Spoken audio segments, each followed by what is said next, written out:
Student welcome to my YouTube channel Akhil math classes. तो बच्चों आज हम जैसे मैंने आपको कहा था कि लॉ ऑफ एक्सपोनेंट स्टार्ट करेंगे नेक्स्ट वीडियो में। तो बच्चों आज मैं यहाँ पर आपको लॉ ऑफ एक्सपोनेंट समझाऊंगा। तो अब जितने इसके प्रीवियस जितने भी वीडियोस मैंने बनाए हैं एक्सपोनेंट और पावर के ऊपर, आप पहले उसको अच्छी तरह देख लो, तभी आप लॉ ऑफ एक्सपोनेंट समझ पाओगे। जो बच्चा डायरेक्टली ये वीडियो देख रहा है, मैं उससे रिक्वेस्ट करता हूँ कि आप प्रीवियस वीडियो में जाओ, पहले उसको देखो, फिर आप यहाँ पर आके समझ पाओगे, नहीं तो आप एक्सपोनेंट को समझ नहीं पाओगे, लॉ ऑफ एक्सपोनेंट। तो लॉ ऑफ एक्सपोनेंट आज हम पढ़ेंगे। तो पहला लॉ बच्चों स्टार्ट करते हैं। आज मैं सिर्फ दो लॉ पढ़ेंगे, लॉ वन लॉ टू। ठीक है, लॉ टू का फर्स्ट बिट पढ़ेंगे आज। तो हम लॉ वन से शुरुआत करते हैं। तो लॉ ऑफ एक्सपोनेंट क्या होते हैं? देखो, कोई भी चीज़ करने के लिए कुछ लॉ फॉलो किए जाते हैं। कोई भी आप काम करो उसका एक मतलब रूल होता है, एक मेथड होता है, कुछ मतलब उसका रूल्स एंड रेगुलेशन होते हैं। उसी तरह एक्सपोनेंट को मतलब एक्सपोनेंट का सिंप्लीफिकेशन करने के लिए उसे कुछ लॉज हैं जिसको फॉलो करना पड़ते हैं। मतलब आप जितने सारे लॉ में जो पढ़ाऊंगा आप सबको उसको याद रखना है। ये फ्यूचर अपना आपको हायर क्लासेस में, क्लास 8 में, 9th में, 10th में, जितने आप हायर क्लासेस में जाओगे, ये बहुत ही हेल्पफुल होगा आपके लिए।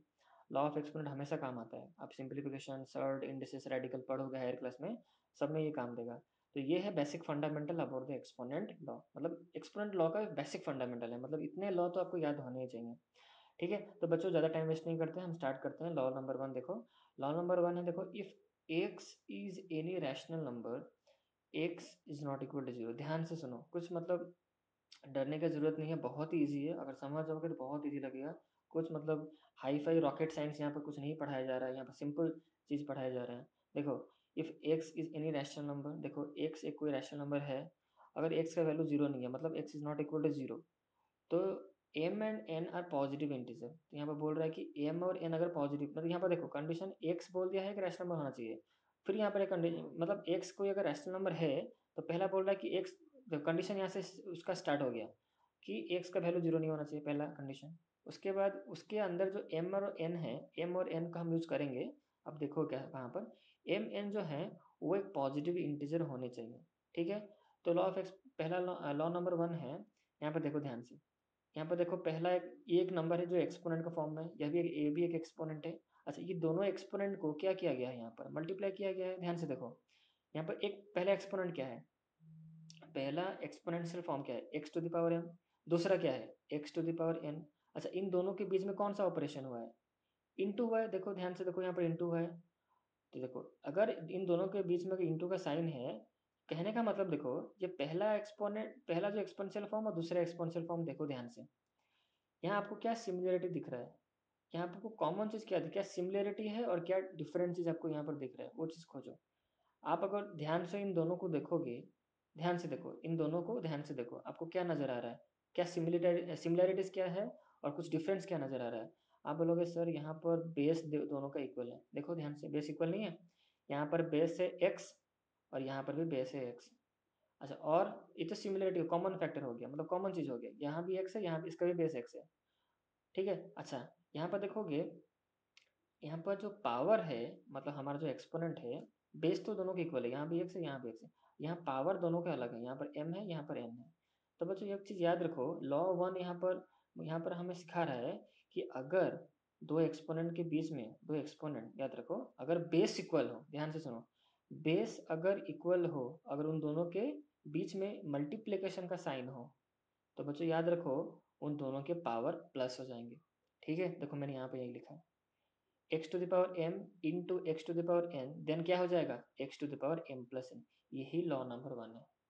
ठीक है, समझ में आ गया, यही लॉ नंबर वन है। लॉ नंबर वन बोल रहे हैं अगर बेस इक्वल है, अगर बेस इक्वल है, पावर पावर अनइक्वल हो चलेगा, इक्वल हो तो भी चलेगा, अनइक्वल हो तो भी चलेगा, बेस अगर इक्वल है, आपको इतने से भी याद रखना है लॉ वन में, बेस अगर इक्वल हो और बीच में मल्टीप्लिकेशन का साइन हो, तो बच्चों पावर उन दोनों के क्या हो जाएंगे, पावर उन दोनों के प्लस हो जाएंगे।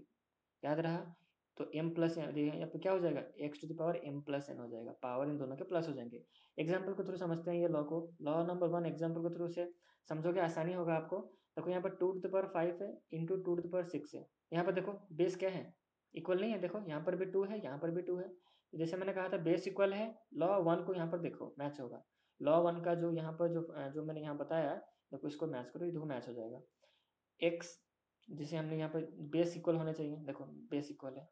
लॉ वन आपको दो चीज चेक करना है, देखना है पहले बेस इक्वल है कि नहीं। अगर नेक्स्ट पहला हो गया, एक कंडीशन से नहीं होगा। दूसरा कंडीशन क्या, ना बेस इक्वल तो हो गया, अब उन दोनों के बीच में इनटू होना चाहिए, ठीक है।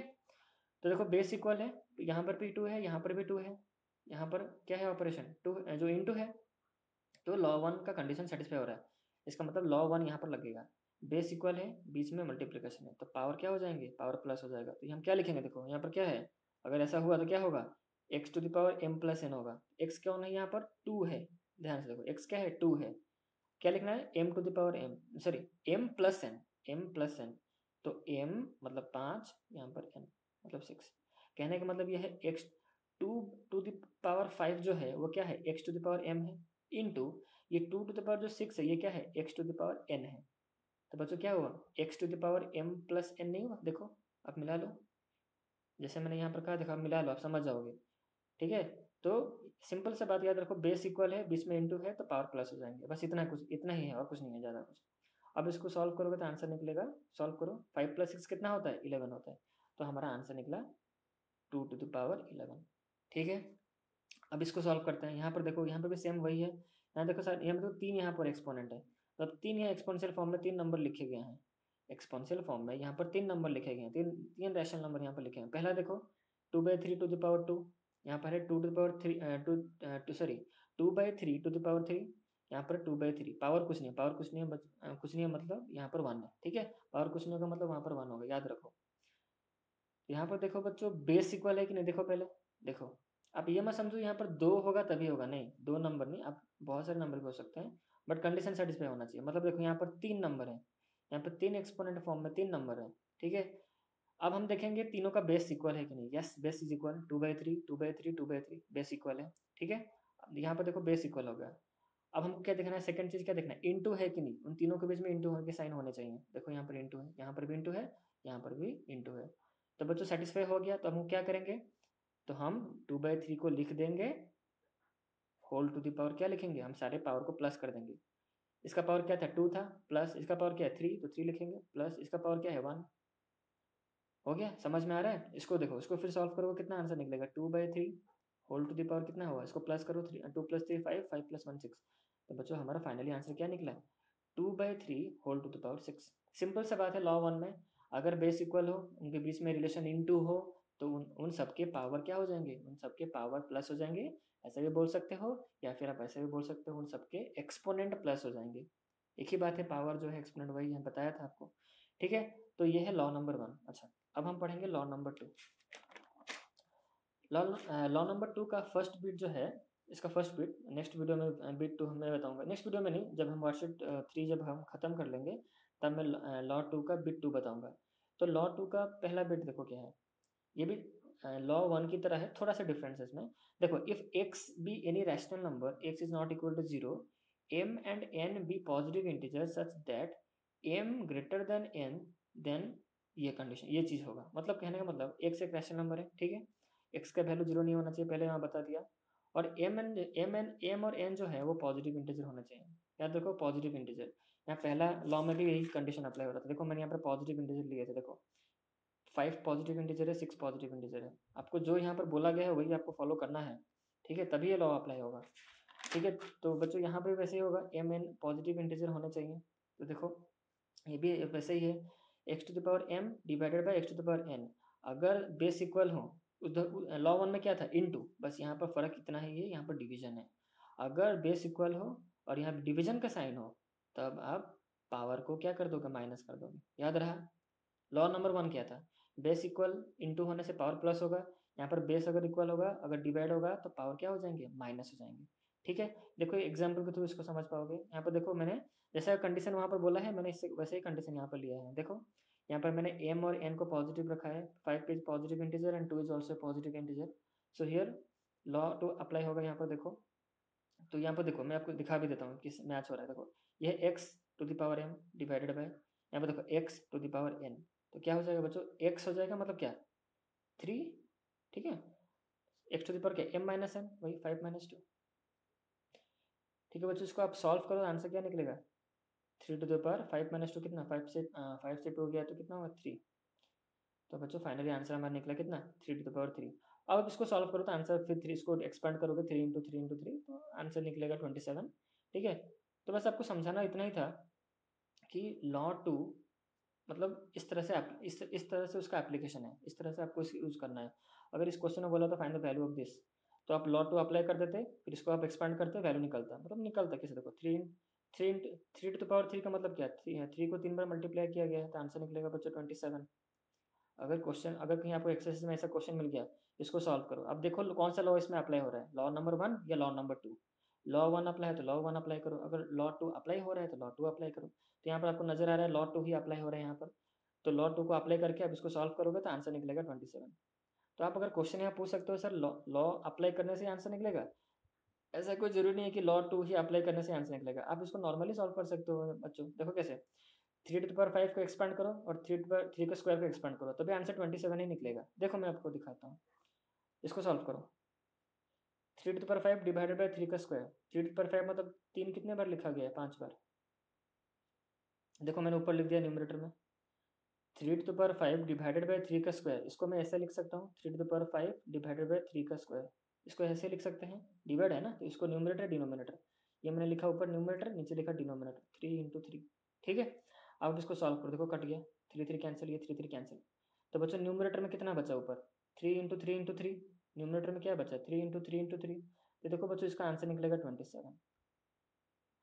बट ये है solving this problem without applying law number 2, and this problem solving this problem with the applying law number 2, मतलब ये लॉ नंबर 2 अप्लाई करके आंसर निकला 27, और ये बिना लॉ अप्लाई करके नॉर्मल सिंप्लीफिकेशन मेथड, मतलब जो हम पढ़े हैं नॉर्मल सिंप्लीफाई इसको किया, आंसर निकला 27। अब इसी प्रॉब्लम में हम लॉ अप्लाई करके भी आंसर निकाल दिए, देखो 27 निकला आंसर। तो बच्चों इसका आंसर बताओ कितना होगा, 2/3 to the power 6 divided by 2/3 to the power 4। तो यहाँ पर देखो कौन सा लॉ अप्लाई होगा, देखो लॉ नंबर 2 का ही एग्जाम्पल दे रहा हूँ। तो यहाँ पर देखो बेस इक्वल है, देखो 2/3, यहाँ पर भी 2/3 है, तो आप ऐसे इसको लिख दो 2/3 होल टू द पावर कितना हो जाएगा 6 - 4।